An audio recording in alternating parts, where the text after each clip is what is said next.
Hey y'all, welcome to my YouTube channel, Let's Toast Events. I am Keandria Pollard. I go by the name of Kiki.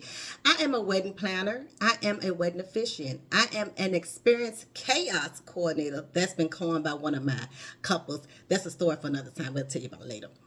And I'm a wedding officiant here in the city of Richmond, in the state of Virginia. I have been doing weddings since 2015. And in that time frame, I have a whole lot of information and I want to put it all here. So if you can sit back and relax, grab your pen and the paper because I'm about to give you some good information. Today, I am going to talk about how to pick your wedding party. Yeah, I'm going to let you know some tips and some things you need to consider when choosing your wedding party. You know why I'm going to do that? You know, it's been very often that couples are upset by some of the actions of people who are in their wedding party. You know, sometimes they don't show up and show out in ways that the couple expected them to. Sometimes when they pick certain people, they feel like they should know what to do and stuff like that. And maybe you meaning the couple did not put their expectations out there. Maybe your wedding party don't know exactly what it is that they're supposed to do. So I'm about to give y'all a lot of little tips about different things you should consider. So without further ado, so when choosing your wedding party, the first thing I want you to do is think about it. I don't want you to jump to make a decision based on relationship, based on longevity, how long you've known this person. When I say relationship, I mean I don't want you to feel obligated because it's your sister or a cousin or because you were part of their wedding.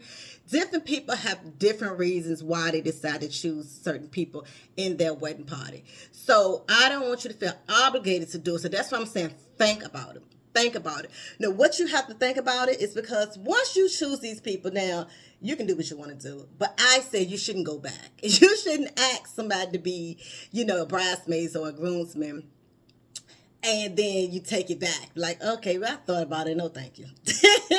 Like, and again, you can do what you want to do. It's etiquette would not agree with that decision. So that's why I want you to stop and I want you to think about why you're choosing these people. Not even only that, I need you to think about the people you choose and the different obligations you want them to fulfill in your wedding day. For example, when choosing someone like your maid of honor or your matron of honor, they have a lot of duties as well as your best man is too. They have a lot of duties that they have to perform. You know, typically they need to do the bachelorette or bachelor celebrations.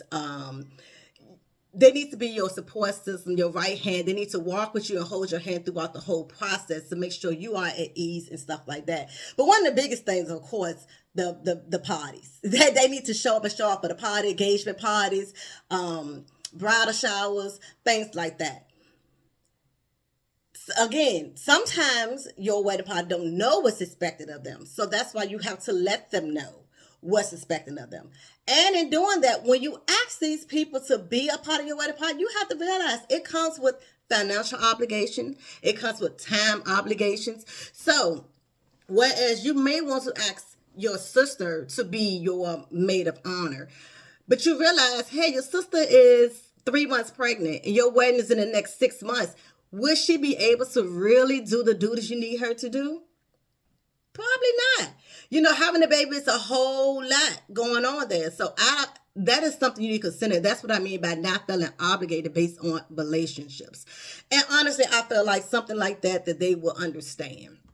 They will know why they cannot be a part of your bridal party because they're not able to fulfill those obligations. So that's one thing I want you to think about. That's why you need to stop and take the time and consider, how much money they're going to have to spend.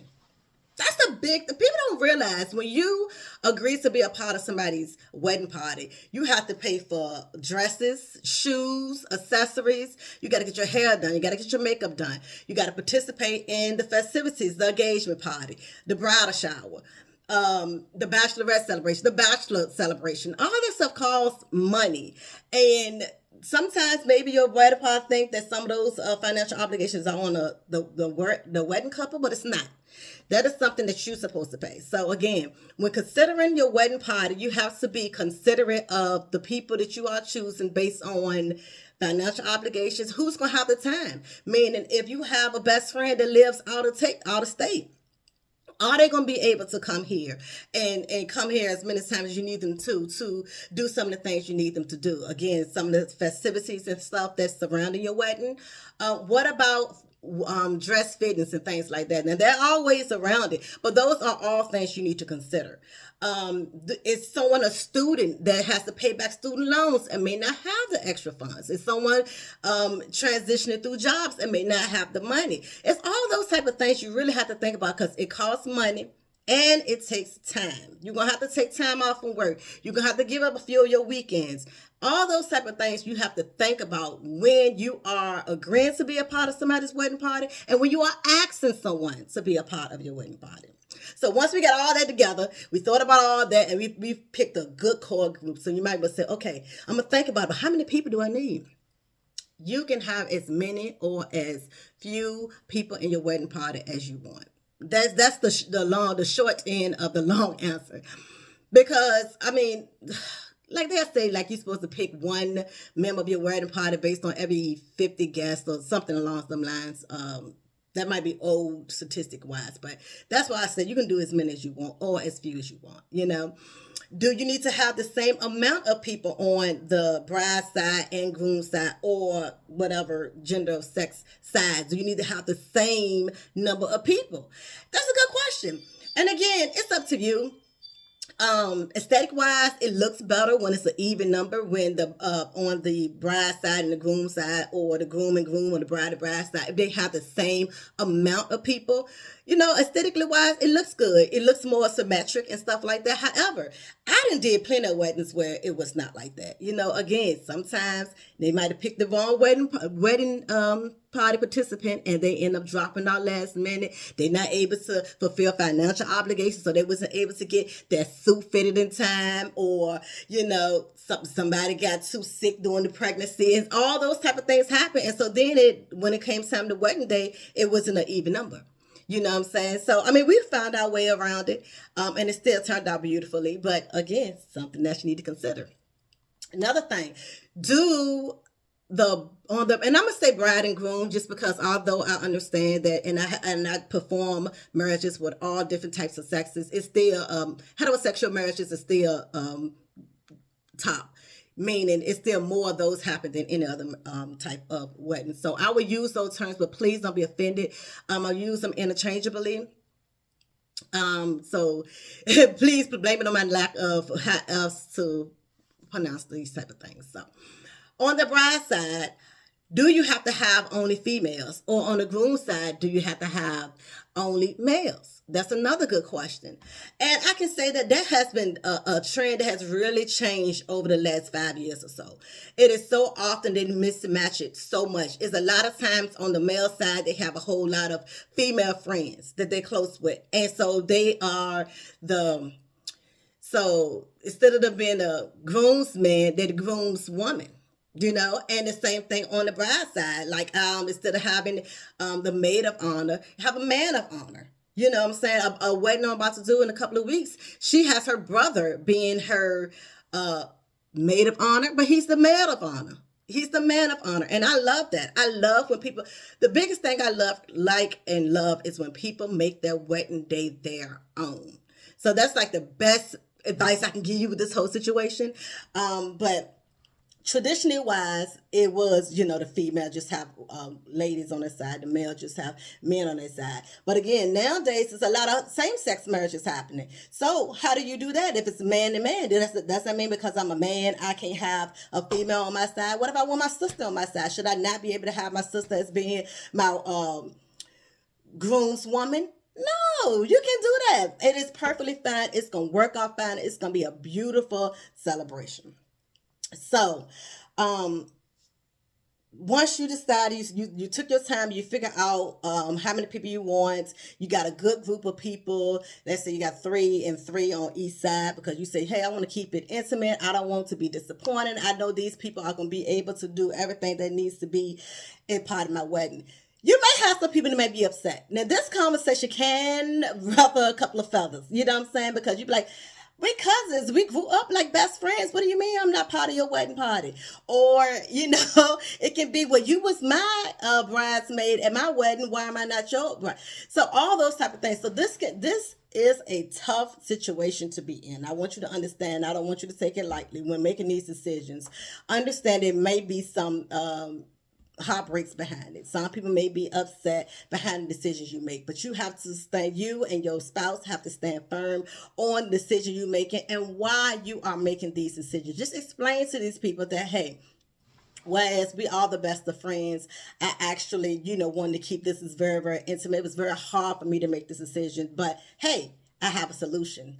And this is what you can tell them. Instead of you being part of the wedding party, as far as, standing up there beside me on the altar, you can be an usher. You can be a hostess. See, that's another alternative because instead of them having the financial obligations as the wedding party, they don't have to do all those things. They don't. They don't have to plan the parties and do all this and all that. They will show up more so on the day of your wedding. And a lot of times the ushers and the hostess don't wear the formal attire. They still wear the same colors, but whereas they might wear tuxedos and nice ball gowns as far as the wedding party, the ushers and hostess can wear a nice, beautiful, just a nice dress, a nice suit. I even still wear some, slacks and a top, a collar top and all that great stuff, of course.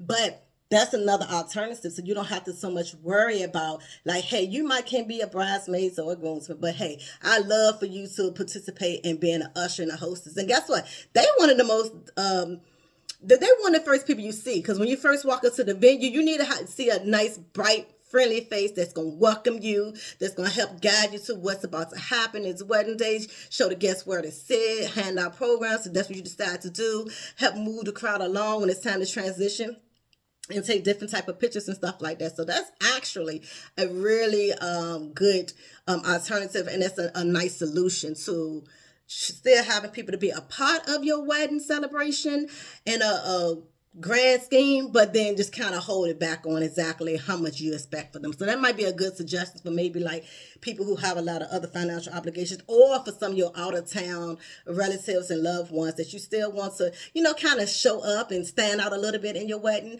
but don't have a big role in it. So let's wrap this up. So in conclusion, when picking your wedding party, you have to think about it. Give it like a month or so. You and your spouse sit there and think about, who do you want to be a part of this day? How many people do you want? And what should determine those two is who will be able to show up and show out for you in the ways that you need them to. Who's going to give you that time? Who's going to be able to be financially responsible and meet certain deadlines when it comes to fittings and getting certain accessories, booking appointments for like hair and makeup, all those type of things. So when you sit down, you nerd it down, you realize like, hey, although we've been friends since we've been in 8th grade, we also know you kind of irresponsible. We got to be honest. You kind of irresponsible. You always running late. I can't have nobody running late on one of the most important, one of the most precious days of my wedding. So no, I'm not going to have you as being part of my wedding party. But come on, be a usher. Come on, be a hostess. Okay. So when picking your wedding party, you and your spouse sit down, decide how many people you want based on who you feel like is going to be the best fit to obligation wise, and due to finances, due to time, all that great stuff. Again, you can have as many people you want as a few people as you want. You can have whatever gender on either side that you want. You do not have to stick to the same sex on either side just because you're a bride or a groom or either or. You can have how many and whatever gender it is that you want. You can have an alternative for other people who you think that may be a good fit to host, but not so much in your wedding party stand up in front of you. They can be an usher and a hostess. And again, you have to, when you consider all these type of things, I want you to consider that it can be some upsetting. It can be some feelings that's going to be hurt. People going to be mad and all this and that. But guess what? And this is between me and you. I think it's better for them to be mad than you to be mad. You meaning the bride or the groom, because again, that is one of the upsets in bride and groom's wedding day. I just did a post not so long ago that said that your wedding day is not going to be perfect. And one of the reasons why I said is because so often a member of the wedding party upsets the couples based on, again, time obligations, financial obligations, them being selfish, not showing up and showing out in the way they feel like they should, being not participating in setting up celebrations and planning different celebrations and stuff like that. So it's better for them to be upset than you to be upset, because this is your day. I'm sure you and your spouse and y'all families spend a lot of time planning, a lot of money. And who wants to be upset because one of your bridesmaids canceled the week before the wedding because she couldn't make her last payment on her dress, or she couldn't book her plane ticket to come down and be a part of your wedding when she knew about this 8-9 months in advance? So she may be upset, but you're not going to be upset because you're going to be happy. And you're going to have your Let's Toast events, all right? Because I have so many good ideas and tips that can get you going. One of the things I have is for my couples out there who want to save money on planning their wedding. They should get to my book, my ebook, or my physical copy, How to Jump the Broom Without Falling into Debt, because it gives you so many tips on how you can plan your money and save thousands of dollars. Literally, you would save I will promise you would save thousands of dollars if you can implement these tips. It's a lot of big ticket tips on there that's going to save you some money. It really, really would. So you're going to hire Let's Toast events, and you're going to save a whole lot of money, because hiring a planner, whether people may think it might be counterproductive, is one of the biggest things that you can do to save you some money, because we got some tips and experiences that's going to save you some money. So you're going to hire your planner. You're going to pick a good group of people that's going to show up and show out for you, and y'all going to have a good time, okay? Because your wedding party, they're going to plan all these great festivities for you. They're going to stand beside you on your wedding day. They're going to support you in every way it is that you and your mate need to be supported. So I hope that you all found this video to be very, very, very insightful. I hope that it's going to be helpful when it comes to you picking your wedding party, because that is my goal. This is an informative channel to give you resources on your wedding, planning your wedding day, and also in your marriages. I have some interviews coming up that's gonna drop. I have couples that I interview that I'm going to interview that I married before, to see how it started versus how's it going. Couples who've been married for decades, and what is the secret? Because I haven't been married that long, but marriage is not for the weak. Okay, that's all I'm gonna say. Love my husband to death. He is amazing. However, he's still a person, and we all know people can disappoint. So what is the secret when these couples, some of our elders, our grandparents and aunts and uncles, godparents and stuff like that, been married for decades and stuff like that? I'm going to try to find some people that may be able to give us some tips, because I need to know. I need to know for my own my own mindset, that how can I keep this thing going, because I want to make it last forever, like Keith Sweat said, okay? But I need some tips. So I'm going to have those. I'm going to have other financial experts on there. If you didn't check out the Money Moon video that I posted a week or so ago, check that out, because she has some great information on how to set your finances up post-wedding. That's a big thing. And even before wedding, I definitely would tell you to look into that stuff with sexologists and all kind of resources for your marriages, okay? So, again, I am Kiki. This is my channel here, Let's Toast Events. If you have not followed me on other social media platforms, please do so, please. So I can grow my page, Let's Toast Events, at Facebook, Instagram, TikTok. And since you're here, I know you already hit that subscribe button, right? It is right there. Hit the subscribe button and the notification bell and all that great stuff, because I need you to get these good tips, this good information when it comes time for you to plan your wedding. That's what I'm here for. Above all that, you're going to get the book. You're going to get it for someone who you know who is engaged or about to get married, thinking about getting engaged, all that good stuff. You're going to get this book for them, or for yourself if you are watching and you are one of the people who's going to do it. So all those great information, I'm here for, baby. That is what I am doing. That is what I'm called to do. I'm called to bridge people together and hopefully keep y'all together, which is why I'm giving y'all all these resources, all these free tips, and all these great things. So, without further ado, I hope you all have a marvelous rest of your day. I will see you again. I'm trying my best to do a video a week, so I'll see you again next week when I drop some more nuggets for you. And as always, we do it for life, we do it for love, and we toast it all. Love life. Let's toast.